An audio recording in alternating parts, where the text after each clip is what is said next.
देख रहे हैं न्यूज वॉच इंडिया। मैं हूं आपके साथ पंकज यादव। करते हैं बुलेटिन की शुरुआत। तो कांग्रेस के पूर्व अध्यक्ष राहुल गांधी ने इंडियन यूनियन मुस्लिम लीग से अपनी पार्टी के गठबंधन का बचाव किया। उन्होंने इंडियन यूनियन मुस्लिम लीग को सांप्रदायिक मानने से इंकार कर दिया। उन्होंने मुस्लिम लीग को पूरी तरीके से सेक्युलर बताते हुए कहा उनमें कुछ भी नॉन सेक्युलर नहीं है। इसी को लेकर रिपोर्ट देखिए, उसके बाद सीधे चर्चा पर चलते हैं।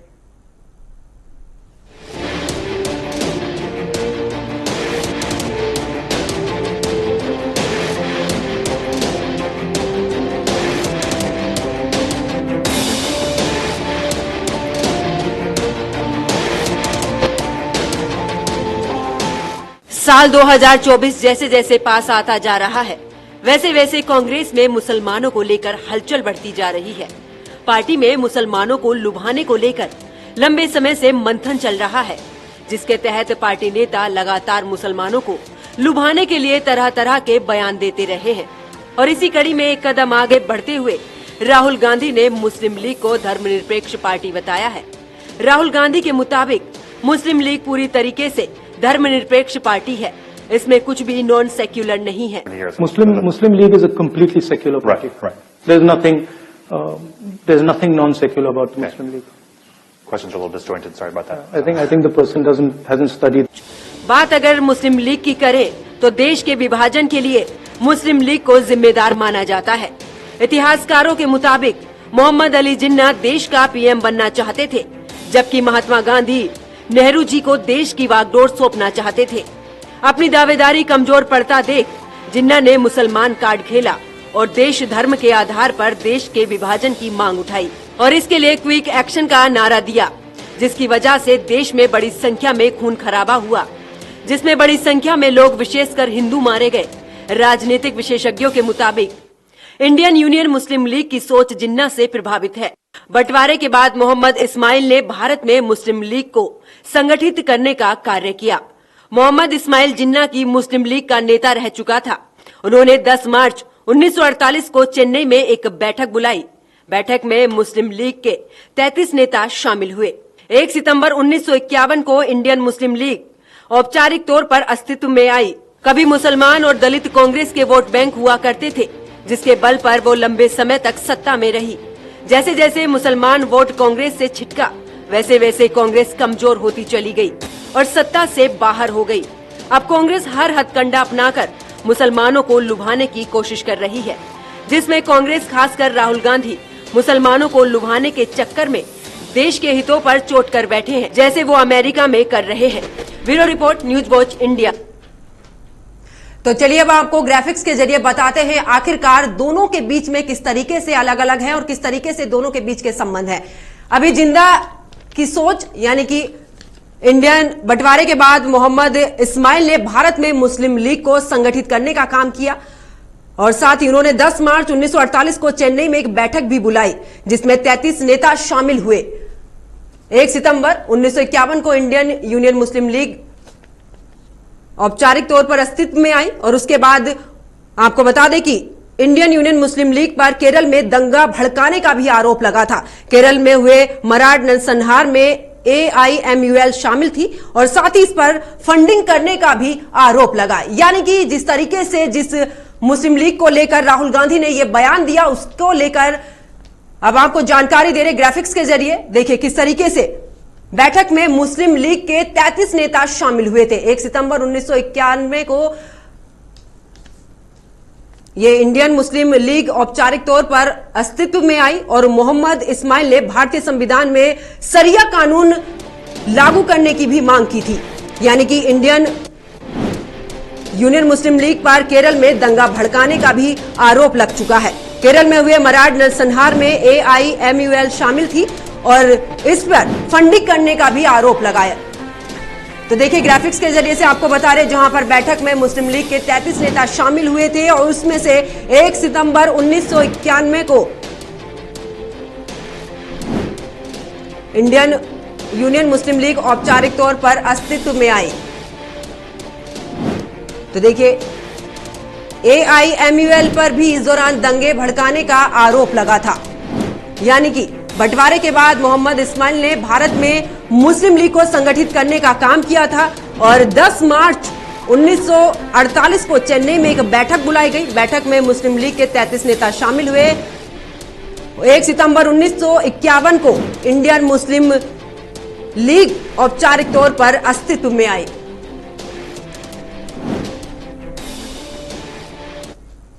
तो देखिए, जिस तरीके से आपने ग्राफिक्स के जरिए देखा, दोनों में किस तरीके से अलग अलग है। इसी पर चर्चा करने के लिए मेरे साथ में 2 मेहमान जुड़े हैं, उनका परिचय मैं आपसे करा देती हूं। कांग्रेस प्रवक्ता सैफ खान मेरे साथ में जुड़े हैं और साथ ही बीजेपी प्रवक्ता प्रदीप सिंह भी मेरे साथ में जुड़े हैं। आप दोनों मेहमानों का स्वागत है न्यूज वॉच इंडिया पर। चर्चा की शुरुआत कांग्रेस के साथ। सैफ खान जी, जिस तरीके से राहुल गांधी ने जाकर ये जो बयान दिया है, जिस तरीके से बयान उन्होंने विदेशी धरती पर दिया है, आखिरकार इसको क्या समझा जाए? सबसे पहले बहुत बहुत धन्यवाद जो है आपके साथ मौका मिला। मैं ये कहना चाहूंगा कि जो बयान दिए हैं राहुल गांधी जी ने यूएस में जाके अपने 3 दिन के टूर के ऊपर, जो क्या गलत बात की है उन्होंने। आज बात ये हो रही है कि अगर आप सच्चाई बोलते हैं देश के लिए या देश के प्रधानमंत्री के लिए या कुछ जो ऑफिशियल ग्रुप्स यहाँ पे हैं जिनका नाम आ रहा था, देखिए हम ये कहना चाहते हैं कि हम मुस्लिम के साथ में स्पेसिफिकली सिर्फ जो है मुस्लिम लीग का नाम लेते हुए नहीं, जो अत्याचार जो इस वक्त मुस्लिम के साथ में या माइनॉरिटीज के साथ में पूरे देश में हो रहा है, उसका हाल जो टीयू की रिपोर्ट बता रही है 10 में से 8.9 से रैंक के ऊपर है, यानी 10 सबसे खराब माना जाता है। ये SHI इंडेक्स का आंकड़ा बता रहा है। NCRB कह रहा है 41% जो है क्राइम अगेंस्ट माइनॉरिटीज जो बढ़ गया है। रोम की व्यक्तिगत न्यूज कह रही है माइनॉरिटीज के ऊपर जो है 736 अटैक। पार्लियामेंट में सूची दी गई है कम्युनल वॉयलेंसेस की, 2017 के बताओ 822 कम्युनल वॉयलेंसेस रिकॉर्डेड। क्या गलत बता रहे हैं राहुल गांधी? या वो गलत बता रहे हैं कि जो मोदी जी के लिए जो बोल दिया कि वो एयर स्ट्राइक के टाइम के ऊपर ये कहते हैं कि साहब बादल हैं, बारिश हो रही है, बड़ा अच्छा टाइम है, या नाले के पानी से चाय बनाने वाली उनकी छेड़ी। क्या गलत जो है स्टेटमेंट दी? अगर जो बताया है कि देश के प्रधानमंत्री ऐसे स्टेटमेंट यूज करते हैं, अरे साहब आप ये समझे, देश के प्रधानमंत्री तो गणेश भगवान जी को प्लास्टिक सर्जरी का एग्जाम्पल कहते हैं। इससे और बुरा, इससे और अपशब्द जो है और क्या इस्तेमाल हो सकता है? तो कहने का मकसद ये है कि ये जो बोला जाता है, जिस चीज के ऊपर राहुल गांधी जी को आज फोकस किया जा रहा है, उन्होंने कौन सी ऐसी बात जो है वो गलत की है? लेकिन सैफ खान जी, आपको नहीं लगता है गांधीवादी सोच से अब जिन्ना की सोच की तरफ जा रहे हैं राहुल गांधी? नहीं, बिल्कुल नहीं, ऐसी कोई बात नहीं है। कोई जिन्ना की सोच के ऊपर नहीं जा रहा है। देशवासियों का हम मोदी जी नहीं है या राहुल गांधी जी मोदी नहीं है जो शंघाई में जाके ये कहते हैं हिंदुस्तानियों के लिए कि क्या पिछले जन्मों में कर्म किए होंगे जो भारत में पैदा हुए। हम वो नहीं है साहब। हमें अपने देश से गर्व है और ना हमारी सोच जो है वो जिन्ना वाली। हम तो गांधीवादी हैं साहब। ये RSS वाले हैं जो गांधी जी को मारने वाले हैं। अब डिफरेंस तो यही पता चल जाता है कि RSS की स्थापना भी जो है वो तभी हुई जो की गई थी, वो अंग्रेजों के टाइम पे की गई थी। आज तक बैन लगाए भी गए, वो तब भी जो है ऑपरेशनल है और आज सबसे बड़ी ऑर्गेनाइजेशन है। 55 देशों में अलग अलग ऑफिसेज हैं, इंटरनेशनल फंडिंग्स होती हैं और देश देश में जो है जगह जगह जो है RSS के कार्यकर्ता जो है आपको मिल जाते। ठीक है। तो देखिए, आज समझने वाली बात यह है कि जो स्टेटमेंट जो है यूएस में दिए गए अपने भारत के खिलाफ नहीं दिए गए, उन लोगों के खिलाफ दिए गए जो एक्चुअली झूठ बोलने के हकदार है। सिर्फ आजकल क्या हुई है, झूठी तो बोला गया। वुमेन सिक्योरिटी, आप आज जानती हैं आज हमारा देश 4th मोस्ट डेंजरस कंट्री में है in terms of women travellers. क्या ये गर्व की बात है? करप्शन, फोर्ब्स क्या कह रहा है? ठीक। GHI ग्लोबल हंगर इंडेक्स क्या कह रहा है? 55वें रैंक पे से 107वें रैंक के ऊपर चले गए, यानी देश की और भूखमरी अंदर चली गई। आप समझ सकते हैं कि भूखमरी और बढ़ चुकी है। देश का कर्जा जो था 55,000 करोड़ से 1,08,000 करोड़ के ऊपर हो चुका है। हम ये उपलब्धियां माने, लेकिन तो क्या गलत कह रहे हैं जो है राहुल गांधी? सैफ खान जी सच्चाई तो बता रहे हैं कि सच जो है, लेकिन ये है सच्चाई। हाँ, लेकिन राहुल गांधी के बयान को लेकर जिस तरीके से दोनों जो पार्टियां हैं उसमें सेक्युलर किस तरीके, मैं सिर्फ उसका जवाब जानना चाहती हूं। उन्होंने जिस तरीके से सेक्युलर बोला उस पर जल्दी से एक जवाब बस। सैफ खान जी, मेरी आवाज मिल पा रही है? डिस्कनेक्ट हो गई है। ठीक है, प्रदीप जी भी मेरे साथ जुड़े हैं, बीजेपी प्रवक्ता हैं। प्रदीप जी, क्या लगता है जिस तरीके से राहुल गांधी ने बयान दिया उसके बाद उनकी सफाई आई कि उन्होंने तो भारतीय जो पार्टी है उसके बारे में बोला, फिर उसके बाद इतनी राजनीति? पंकज जी, इसमें मेरे दो नजरिए हो सकते हैं। सबसे पहले तो चूंकि आपका कार्यक्रम है, बड़ा सम्मानित चैनल है आपका, तो मैं अपने गुस्से को बड़ा काबू कर रहा हूँ। और अगर किसी व्यक्ति को अपने गुस्से को काबू करना हो तो वो उसके लिए बहुत ही बड़ी परीक्षा की घड़ी होती है। जो कांग्रेस के प्रवक्ता चिकने घड़े बन के बैठे हैं, इन्हें डूब मरना चाहिए चुल्लू भर पानी में। बस अपने क्रोध को शांत करने के लिए इतना ही कहूंगा। जहां तक रही राहुल गांधी जी की बात, तो उनके पास विवेक नाम की कोई वस्तु है नहीं। इस देश का बंटवारा जिन कारणों से हुआ, यही दोनों कारक थे, कांग्रेस दूसरी मुस्लिम लीग, और कितनी निर्दोष जाने गई, और उसका ये आप महिमा मंडन कर रहे हैं केवल थोड़े से वोट के लिए। इनके पास इतना साहस, इतना धैर्य नहीं है कि जनता को ये बता सकें कि हमारी अच्छाई क्या है, हम देश के विकास, देश की प्रगति में अगर हमारी सरकार आती तो किस तरह से सहायक होगी। ये वो इनके पास तो कुछ है नहीं, और ये बताते हैं कि मुस्लिम लीग अच्छी पार्टी थी। अरे वो त्रासदी याद करिए, डायरेक्ट एक्शन डे इन लोगों ने चलाया। और ये कांग्रेस के प्रवक्ता, देखिए मैं व्यक्तिगत नहीं हूं, लेकिन एक कांग्रेस के प्रवक्ता को शर्म आनी चाहिए और चुल्लू भर पानी में डूब मरना चाहिए। कोई भी विवेक वाला व्यक्ति अगर इनकी बातों को सुनेगा, ये हंगर इंडेक्स की बात कर रहे हैं, तो हो सकता है कांग्रेस के कुछ लोगों को इस समय हंगर इंडेक्स में सबसे आखिरी स्थान हो, क्योंकि कोई काम है नहीं उनके पास। 80 करोड़ लोगों को भोजन दिया गया, 3 साल से विश्व 2 साल पैंडेमिक में रहा, और उसमें भारत में जो है मारकाट नहीं बची, और इस पे कहते हैं कि हमारा कौन सा नंबर है। शर्म आनी चाहिए इनको। और अगर मैं थोड़ा सा, चूंकि क्रोध शांत हो गया है, तो मैं एक बताना चाहूँ। सुनिए पंकज जी, मुझे कंप्लीट कर लेने दीजिए। अब चूंकि मेरा क्रोध शांत हो गया इनकी बातों से, तो मैं कहूंगा राहुल गांधी जी जो ना विवेक शून्य व्यक्ति हैं, और जिस व्यक्ति के पास केवल परिवारवाद के अलावा कुछ ना हो, उस पर राजनीतिक टिप्पणी करना मैं अपना अपमान समझता हूँ। उस योग्य नहीं है कि उन पर टिप्पणी की जाए, जिनको की कांग्रेस महिमा मंडित कर रही है, उतना बड़ा नेता बना रही है। ये मैं एक आम आदमी की तरह से अगर मैं बोलूं, मैं भारतीय जनता पार्टी का कार्यकर्ता हूं, लेकिन इस देश का नागरिक हूं सर्वप्रथम। और अगर मैं राहुल गांधी जी के इतिहास को उठा के देखूं, तो विवेक शून्य व्यक्ति है। इसको क्या बोलना है, कहां बोलना है, कैसे बोलना है, कब बोलना है, इस व्यक्ति के कुछ संज्ञान नहीं। सारी बात की सीधी सीधी एक बात। लेकिन प्रदीप जी, दोनों पार्टियों के बीच में उन्होंने अंतर बताया है ना। वो जिन्ना की पार्टी का समर्थन नहीं कर रहे, वो भारत में जो है इंडियन यूनियन मुस्लिम लीग, वो उसके बारे में बात कर रहे हैं।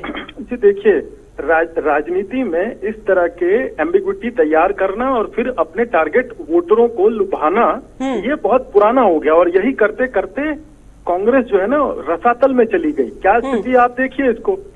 आम चुनाव आने दीजिए, पिछले 2 आम चुनाव में तो देश अपना जो है जनादेश दे चुका है। ठीक है, तीसरा आने वाला है, उसके बाद भी इनकी इन हरकतों पे देश अच्छे से, ये तो अच्छी बात है कि अच्छाई और बुराई देश की जनता को पता लगती रहनी चाहिए। और देश की जनता अच्छी तरह से जानती है कि विकास की जो बात करता है, जो विकास के लिए कटिबद्ध है, उसको चुनना है या इन जैसे जोकरों को चुनना है। ठीक है, सैफ खान जी क्या कहेंगे जिस तरीके से जिस पार्टी का नाम राहुल गांधी ने लिया है, इंडियन यूनियन मुस्लिम लीग का, उसके बारे में आपको बता दें कि किस तरीके से वो जिन्ना की सोच वाली पार्टी है। आप कैसे उसे सेक्युलर पार्टी कह सकते हैं? भाई, हमारे भारतीय जनता पार्टी के जो प्रतिनिधि यहाँ पे बैठे हुए हैं, सबसे पहले मैं उनकी बात का जो है जवाब देना चाहता हूँ। जो यहाँ पे बैठ के जो है सिर्फ भाषण देना जानते हैं और चुल्लू भर पानी में जो डूबने की बात कर रहे हैं। जानते हैं कि बिलो पॉवर्टी लाइन में कितने लोग पहले थे? 80 करोड़ और जो 40 करोड़ आज कितने हो गए हैं, नीचे चले गए। प्रदीप जी सुन लीजिए। मुझे लगता है 55 वर्षों तक कांग्रेस का शासन रहा हो जाती है। आलू छिलाते हैं पॉवर्टी लाइन पे। प्रदीप जी अब सुन लीजिए, मैंने आपको बोलने का मौका दिया, आगे भी बोलने का मौका मिलेगा, पहले सुन लीजिए। सैफ खान जी अपनी बात पूरी। मेरी गुजारिश है आपसे कि जब बौखलाहट बीच में होती है तो बीच में ना बोलने, ना बीच में टोके। चुल्लू भर पानी की बात कर रहे थे डूबने की। पर कैपिटल इनकम 1,14,000 रुपए, आज 91,000 रह गई है। बिलो पॉवर्टी लाइन लोग जो है पहले 40 करोड़ थे और अब जो है 80 करोड़ बढ़ गए। जो ग्लोबल हंगर इंडेक्स का आंकड़े तो मैंने उनको बताई दिए, तो बड़ी जल्दी से, क्योंकि मेरा जो सवाल था, मेरा जो सवाल था मैं उसका आंसर, आप जल्दी से ये बात पूरी कीजिए, फिर मुझे मेरे सवाल का नहीं, मैं बता रहा हूं अभी। जो ये चुल्लू भर पानी में डूबने वाली बात कर रहे थे, किसको चुल्लू भर पानी में डूबना चाहिए? ये देश के जो दर्शक हैं इस वक्त जो देख रहे हैं, वो खुद ब खुद समझ जाएंगे कि मैं सच्चाई इसलिए बता रहा हूं। देश का कर्जा 55,000 करोड़ से 1,08,000 करोड़ के ऊपर जो चला गया है, और ये कहते हैं चुल्लू भर पानी में डूबिए। पेट्रोल के दाम पे 140% ड्यूटी इस्तेमाल महंगाई पर जो है वसूल करने वाले महंगाई पर बात नहीं हो रही है। महंगाई पर बात नहीं हो रही है, महंगाई पर बात नहीं हो रही है। जब महंगाई पर बात होगी मैं आपको बुलाऊंगी। जो सवाल था मैं फिर से रिपीट कर देती हूँ आपको। मैं जानता हूँ आपकी बात का, मैं आपकी बात का अब जो है जवाब देता हूँ।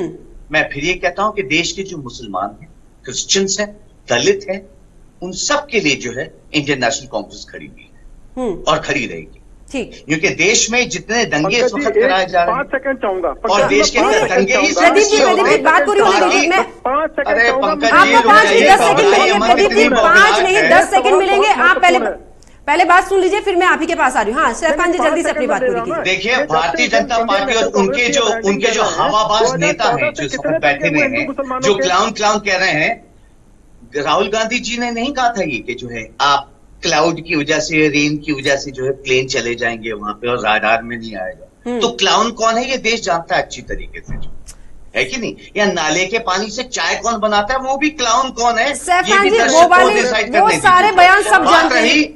बात आपने जो सवाल किया था उसका मैं फिर ही जवाब दे रहा हूँ कि देश के मुसलमान हो, देश के दलित हो, देश का आम आदमी हो, देश के जो है देश का कोई भी हो, कोई भी धर्म के लोग हो या धर्म मानने वाले भी अगर लोग नहीं, तो इंडियन नेशनल कांग्रेस उनके साथ में खड़ी। तो इंडियन नेशनल कांग्रेस ने जो बयान दिया है, राहुल गांधी ने जो बोला है कि इंडियन यूनियन मुस्लिम लीग जो है वो सेक्युलर है, मैं उसका जब सेक्युलर है आप भी मानते हैं? सुनिए, इंडिया की इंडियन सेक्युलर तो आप भारतीय जनता पार्टी, सुनिए, आप आरएसएस को भी क्या मानते हैं सेक्युलर? मैं तो भारतीय जनता पार्टी से पूछूंगा आरएसएस को क्या माना जाए।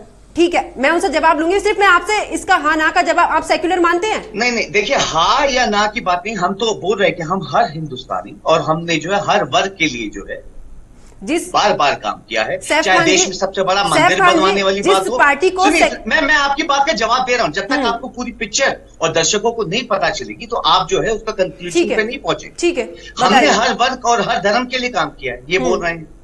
सब हिंदू की बात करते हैं तो हमने विराट रामायण मंदिर, देश का सबसे बड़ा मंदिर जो है कंबोडिया के बाद हमारे देश में है और हमारे टेन्योर में बना हुआ है। चाहे भगवान हनुमान जी की आप मूर्ति की बात करें, 135 फीट की जो थी, आप 200 से ज्यादा मंदिरों में कॉन्ट्रीब्यूशन। हम बातें नहीं करते, हमने हर धर्म के मुस्लिम्स के लिए जो है, मुस्लिम्स के लिए हज जाने के लिए सब्सिडी पूरे देश में कहीं नहीं दी जाती, कहीं भी किसी भी दुनिया में। इंडियन नेशनल कांग्रेस के टेन्योर में थी। हमने तो किया है हर धर्म के लिए जो है, यात्राओं के लिए किया है, सिख के लिए जो है, हमने हर क्रिश्चियनिटी के लिए किया है साहब, हमने हर जगह के ऊपर हर धर्म को सपोर्ट किया है। ठीक है, और करते रहे हैं। हाँ। क्योंकि हमारे देश के वो वासी, तो चाहे कोई भी संगठन, ठीक है सैफ खान जी, अब जो नफरत ना फैलाए, ठीक है, और देशवासी हो, वो हमारा है अपना। ठीक है सैफ खान जी, अब मैं आपको रिपोर्ट बताती हूं जिस पार्टी के लिए राहुल गांधी ने सेक्युलर बोला है। जस्टिस जोसेफ आयोग की एक रिपोर्ट सामने आई थी जिसमें बात की गई है 2003 की, जहां पर केरल में हुए मराठ नरसंहार जो योजना थी उसको लेकर आपको पता होगा 2003 का जो केस था, जिस पार्टी को उन्होंने सेक्युलर बोला है उसमें उसके शामिल होने के, फंडिंग होने का भी मामला सामने आया था। सीबीआई जांच भी उसमें हुई थी। मालगांव ब्लास्ट में आया था, आप क्या उससे इनकार कर देंगे? फिर आप कैसे आरएसएस का नाम नहीं लिया? सुनिए, उसकी जांच नहीं हुई क्या? अभी देखिए, कोर्ट उसके लिए कोर्ट बैठा हुआ है डिसाइड करने के लिए कौन मुजरिम है कौन नहीं। हम तो वो लोग थे जो सिमी बैन किया था, हमने तो सिमी बैन करवाया था, अगर आप ये सोचती हैं। नहीं साहब, ये बात नहीं। अरे सर, भारतीय जनता पार्टी मुख्यमंत्री से तब बैन हुआ था वो। आप तो साहब ये बताइए ना, सीमेंट के ऊपर जो है कितने पैसे ले रहे हैं और आप कितने पैसे ले रहे हैं? स्टील पे पहले कितने लेते थे और आप कितने ले रहे हैं? मिट्टी की ट्रॉली पे कितनी? महंगाई, बेरोजगारी, भूखमरी, विमेन सिक्योरिटी, हर चीज में तो भारतीय जनता पार्टी की सरकार फेल है। और खुद जोकरों जैसे काम करके जो है, और जोकर जो उंगली उठाते हैं। बयान देखें कभी मोदी जी के आपने? नाले के पानी से चाय बना रहे थे। यहाँ पर दो पार्टियों के बीच की बात है। जिस पार्टी को लेकर सैफ खान जी, जिस पार्टी को लेकर राहुल गांधी ने बयान दिया, उन्होंने सफाई दी केरल वाली पार्टी की। कौन है जोकर? मैं आपसे गणेश भगवान जी को प्लास्टिक सर्जरी का एग्जाम्पल बोल रहे हैं मोदी जी, कौन है जोकर? एयर स्ट्राइक में जो है बादल होंगे जो है और राडार में नहीं आएगा, है ना, बड़ा अच्छा टाइम है। कौन है जोकर? ठीक है, बीजेपी राहुल गांधी। और दुर्भाग्यपूर्ण, शर्म आनी चाहिए ठीक इनको है, ऐसे स्टेटमेंट। ठीक है सैफ खान जी, मैं ये जवाब बीजेपी से जरूर लूंगी। मेरे साथ में बीजेपी के नेता जुड़े हुए हैं, लेकिन मैं जो सवाल आपसे मैंने पूछा है, आप उस पार्टी को कैसे सेक्युलर पार्टी बोल सकते हैं जिसका फंडिंग में नाम आया हो? जो है सुनिए, एक्सेप्ट फॉर आरएसएस के जितने लोग हैं जिनका मकसद ही लोगों को डिवाइड करने का है, और जिसकी ग्राउंड स्थान पे आपको बता रहा हूं कि मिनिस्टर यूनियन हंसराज पार्लियामेंट में सूची जमा कर रहे हैं कि वायलेंस बढ़ गया है, ये बढ़ गया है, देश में धर्म के नाम पे दंगे बढ़ गए। ये खुद इनके नेता जो है जो पार्लियामेंट में सूचियां जमा कर रहे हैं, मैं आपको अपनी तरफ से नहीं बना के बोल रहा हूं। चलिए ठीक है, इसका जवाब शायद आप मुझे घुमा फिरा कर दे रहे हैं, क्लियर जवाब नहीं दे रहे हैं। बीजेपी नेता मेरे साथ में है, प्रदीप जी से पूछ लेती हूँ ना, प्रदीप जी से मैं पूछ लेती हूँ। प्रदीप जी, जिस मुद्दे को बीजेपी भुना रही है, जिस बयान को लेकर राहुल गांधी के और जिस पार्टी को लेकर बोल रही है, उनका यह भी कहना है कि दूसरी तरफ आरएसएस पर भी इस तरीके के आरोप लगे हैं। पंकज जी, उसका जवाब दूं उससे पहले मैं बता देता हूं कि आपने प्रोग्राम के 7वें मिनट, 16वें मिनट और 22वें मिनट में कांग्रेस के प्रवक्ता से पूछा एक सवाल, वो सब कुछ बोल गए, उल्टा सीधा सब कुछ बोल गए, जो नई जानकारी है वो भी बोल गए, जिन तथ्यों पे क्लियरिटी आ चुकी है वो भी बोल गए, लेकिन आपके सवाल का उन्होंने जवाब नहीं दिया।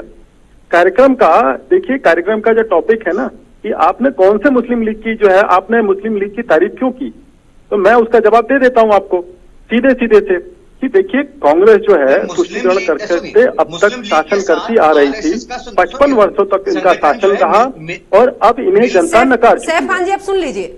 प्रदीप जी, जनता इन्हें नकार चुकी है, इनका इतने समय तक शासन रहा, जनता इन्हें नकार चुकी है। अब ये अपने केवल अस्तित्व की लड़ाई लड़ रहे हैं, और उस अस्तित्व की लड़ाई में रह करके, जैसे कोई पानी में डूब रहा होता है ना, तो वो उछाल मारता है एक बार हिम्मत करके, एक बार झटका मारता है। तो ये राहुल जी का ना वो डूबने से पहले का ये झटका है, जिसको कि बार बार वो सतह पे आने की कोशिश करते हैं या सोचते हैं कि जनता उन्हें स्वीकार कर लेगी। ऐसा होने वाला नहीं है।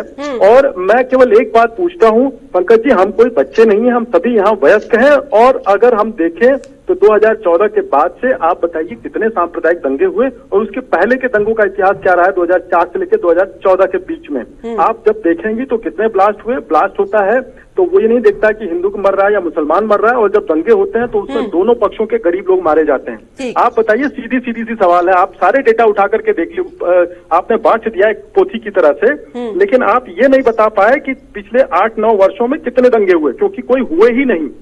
हमारा एक जगह केवल खाता नहीं खुला है अब तक, जिसमें कांग्रेस नंबर 1 पे थी, वो है घोटालों को लेकर के। हम वहाँ 0 पे हैं, हमारी तो टक है वहाँ पे, एक भी रन नहीं बना अभी तक। तो देखिए, मुद्दे की बात अगर है, मैं देखिए इस तरह की बातों को सुनकर के कोई भी देशवासी क्रोधित होगा, और मैं तो राष्ट्रवादी हूँ और राष्ट्रवादी पार्टी की विचारधारा को मैं प्रस्तुत करता हूँ, और मेरा तो खून खोल जाता है इस तरह की बातों को सुन करके। आज देश समृद्धि की तरफ बढ़ रहा है, आज देश प्रगति की तरफ बढ़ रहा है, जीवन स्तर सबका सुधर रहा है। हमने अपने ही नहीं, हमने 220 करोड़ केवल अपने ही नहीं, विदेशों के लिए भी कोविड की दवाई भारत में उपलब्ध कराई, 80 करोड़ से ज्यादा लोगों को जो है राशन उपलब्ध कराया। अब सरकार का काम वेलफेयर स्टेट का है।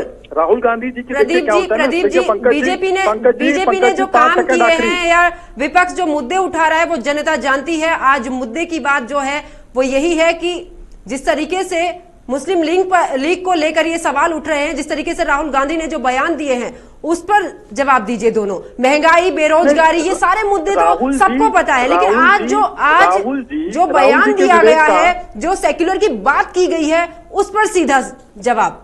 नहीं, देखिए पंकज जी, एक माँ का उसके बच्चे के प्रति प्रेम, एक भाई का भाई के प्रति प्रेम, एक भाई का बहन के प्रति प्रेम, माता पिता का प्रेम, परिवार में प्रेम, ये इसकी कोई कीमत नहीं लगा सकता। और राहुल जी तो मोहब्बत को बेच रहे हैं दुकान में बैठ करके, तो इससे इनके विचारों का पता लग जाता है कि मोहब्बत बेचने बैठे हैं। इनको कोई बताया कि मोहब्बत बिकती नहीं है, ठीक है प्रदीप जी, मोहब्बत मुफ्त में मिलती है। और अगर इस तरह की ये बातें करते रहे तो ये रसातल में चले जाएंगे। और ये जिन्होंने जो है मुस्लिम लीग का जो ये महिमा मंडन किया, ये केवल थोड़े से मुसलमानों को प्रभावित करने के लिए और 1-2 वोट बढ़ाने के लिए, क्योंकि देखा मुसलमान जान चुका है कि उसके लिए अच्छा क्या है, उसके लिए बुरा क्या है, कोई इनको घास भी नहीं डालेगा। ये मेरे फाइनल स्टेटमेंट। ठीक है सैफ खान जी, आप कैसे बोलेंगे कि मुस्लिम लीग जो है वो सेक्युलर है? मुझे सीधा इस पर जवाब चाहिए, फाइनल कमेंट। मुझे इधर उधर की बातें नहीं, बेरोजगारी, महिला कोई बात नहीं, मुझे सिर्फ सीधा जवाब चाहिए कि जिस तरीके से राहुल गांधी ने मुस्लिम लीग को लेकर बोला है कि वो सेक्युलर पार्टी है, मुझे उसका जवाब बस सीधे शब्दों में। देखिए, सबसे पहले देश की अगर ये मुस्लिम लीग की ही बात हो रही है, ठीक है ना, और उसको सेक्युलर अगर राहुल गांधी जी ने कहा है तो उसके ऊपर जो भी इल्जाम है, अगर कोर्ट से उनको बरी किया गया है या फिर उन पे कोई रोक नहीं लगी हुई है, तो ये फिर जस्टिफिकेशन जो है ना आप ना हम ना भारतीय जनता पार्टी ये जो है कोर्ट जस्टिफिकेशन दे देगा। अगर आप मुस्लिम लीग को यहाँ के कहते, अभी तो हमारा कोई देश का विभाजन हो नहीं रहा है, और मुस्लिम लीग जो है पहले भी भारतीय जनता पार्टी के एक हिंदू विंग के साथ में जो है यहाँ पे देश में जो है सरकारें भी चला चुकी है, उसमें कोई दो राय नहीं है। इनके जो लीडर्स हैं जिन्ना जी को जो है अपने आदर्श भी मान चुके हैं, ये भी इसमें भारतीय जनता पार्टी के ऊपर कोई सवाल नहीं। अगर मैं बोल दूं कि लाल कृष्ण आडवाणी जी ने क्या कहा था, स्टेटमेंट्स दिए थे, तो मुझे लगता है कि उसको ये इनकार नहीं कर सकते।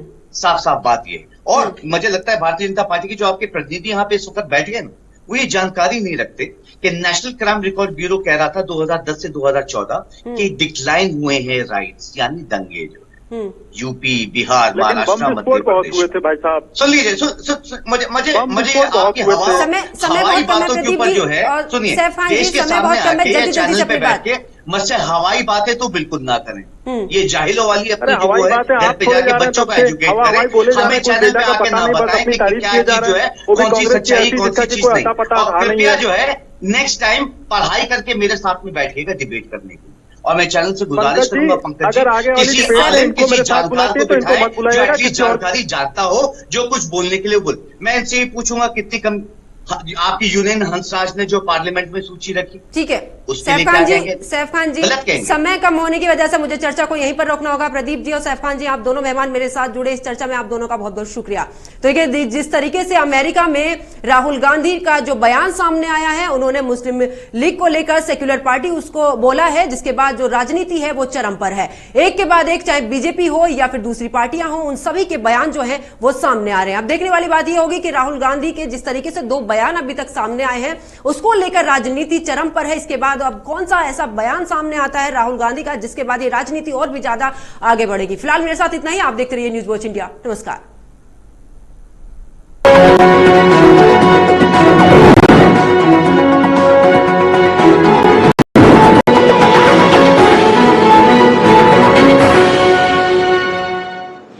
ब्रेन ही काम कर रहा है, मुंह नहीं काम कर रहा है, तो जो बोलने की जो एज है एक पर्टिकुलर, वो रुक जाती है। तो इस वजह से बच्चे में स्पीच डिले की भी प्रॉब्लम आती है। दरअसल पहले के बच्चे आउटडोर गेम को ज्यादा तवज्जो देते थे। बच्चे अपने घर से बाहर जाकर फुटबॉल, पकड़म पकड़ाई, छुपम छुपाई जैसे फिजिकल एक्टिविटी वाले गेम खेला करते थे, जिससे उनका मनोरंजन के साथ में फिजिकल एक्टिविटी भी हो जाया करती थी। लेकिन अब छोटे छोटे बच्चों को पेरेंट्स मोबाइल थमा देते हैं, जिससे बच्चे घर में बैठकर गेम खेलते रहते हैं, जिससे उनकी फिजिकल एक्टिविटी कम हो गई है। जिला अस्पताल के मानसिक रोग विभाग के डॉक्टर अमित कुमार शाही के मुताबिक इस तरह के बच्चे मोबाइल के इतने आदी हो जाते हैं कि इनमें से 60% बच्चे साफ बोल भी नहीं पाते। डॉक्टर का कहना है कि सेंट एंड्रयूज कॉलेज की ओर से जिला अस्पताल के मानसिक रोग विभाग के साथ मिलकर जनवरी 2023 में शोध करना शुरू किया था। कुछ ऐसे लक्षणों वाले बच्चों की सूची उन्हें जिला अस्पताल और स्कूलों से मिली थी। इनमें वो बच्चे शामिल थे जिनका मोबाइल पर हर दिन औसतन स्क्रीन टाइम 2 से 3 घंटे रहा। मोबाइल या इंटरनेट का किसी भी रूप में इस्तेमाल बढ़ गया है। पेरेंट्स अपने बच्चों को ज्यादा यूज करने दे रहे हैं मोबाइल, किन्हीं कारणों से, चाहे उनकी मजबूरी हो या शौकिया, बाद में आदत बन जा रही है। तो छोटे बच्चे को ही आप मोबाइल पकड़ा दे रहे हैं बहुत बचपन में, जब उसकी उम्र अभी 6 महीना साल भर की हो रही है तो मोबाइल दे दिया जा रहा है या इंटरनेट का कोई और साधन दे दिया जा रहा है। बच्चे को जो उम्र थी सोशल स्किल सीखने की, सोशलाइज करने की, अपने हम उम्र बच्चों से सीखने की, अपने घर वालों से सीखने की, उससे वो कट गया। इन सुविधाओं से वो कट गया। वो नहीं सीख पा रहा है अपने बच्चों, अपने माता पिता से, अपने घर वालों से इंटरेक्ट नहीं कर पा रहा है, अपने भाई बहनों से नहीं। एकल परिवारों में आजकल बच्चे भी कम रह रहे हैं तो इंटरेक्शन कम हो गया, खेलने जा नहीं रहे हैं, तो फिर वो एक वर्चुअल दुनिया में ही खोए रह रहे हैं, अपने मोबाइल या इंटरनेट की दुनिया में। वर्चुअल बीमारी की वजह से बच्चे धीरे धीरे अपने परिवार से दूर होते जा रहे हैं। वहीं वर्चुअल ऑटिज्म के आखिरकार लक्षण क्या हैं? इसे लेकर जब डॉक्टर अमित कुमार शाही से बात की गई तो उन्होंने इसके जो लक्षण बताए वो बेहद ही चौंकाने वाले थे। जो अपने साथ के बच्चों के साथ आई कांटेक्ट एस्टेब्लिश करके बात करनी रहती है, वो आई कांटेक्ट वो नहीं करेगा, नजरें चुराएगा, नीचे या दूसरी तरफ देख के बात करेगा, सामान्य खिलौनों से नहीं खेलता है, वो असामान्य चीजों से खेलेगा, घड़ी ले लेगा, रिंच ले लेगा, मोबाइल ले लेगा, कुछ भी खोल के अपने में वो व्यस्त रहेगा, अपने में ही खोया रहेगा अपनी दुनिया में। बगल में 10 बच्चे कबड्डी खेल रहे होंगे, 10 बच्चे अपना कोई भी खेल खेल रहे होंगे, उसको उससे कोई फर्क नहीं पड़ेगा। अपने दोस्तों के साथ वो उस एज ग्रुप में दोस्ती नहीं बना पाएगा। चलने में वो सामान्य पैरों पे ना चल के अपने पंजों के बल चलने लगता है, और जो सामान्य वॉक होती है, गेट होती है, वो उसकी नहीं रह पाएगी, पंजों के बल चलने लगेगा। तो ये सारे लक्षण ऑटिज्म के होते हैं। आगे ऐसी बीमारी और बच्चों में ना बढ़े, इसके लिए अमित कुमार शाही ने बताया कि वर्चुअल ऑटिज्म से बचाव का एकमात्र रास्ता बच्चों के साथ समय बिताना है। मोबाइल की लत छुड़ाने के लिए बच्चों को दूसरे कामों में बिजी रखना होगा, नहीं तो धीरे धीरे ये हमारे भावी भविष्य के लिए बेहद खतरनाक साबित होगा। डॉक्टर अमित कुमार शाही ने बताया कि एक रिसर्च और रिपोर्ट के आने के बाद उन बच्चों के अभिभावकों से भी बात की गई और उन्हें इस स्थिति से निकालने के लिए कई तरह के टिप्स और सलाह दी गई। ऑटिज्म में साइकोथेरेपीज कई सारी अवेलेबल है, साइकोथेरेपी दे के बच्चे को उसमें सुधार किया जाता है। कुछ दवाएं भी अवेलेबल हैं जिनके साथ अधिक से अधिक सुधार इसका किया जा सकता है। क्या पूरी तरह क्योर किया जा सकता है? अभी नहीं कह सकते।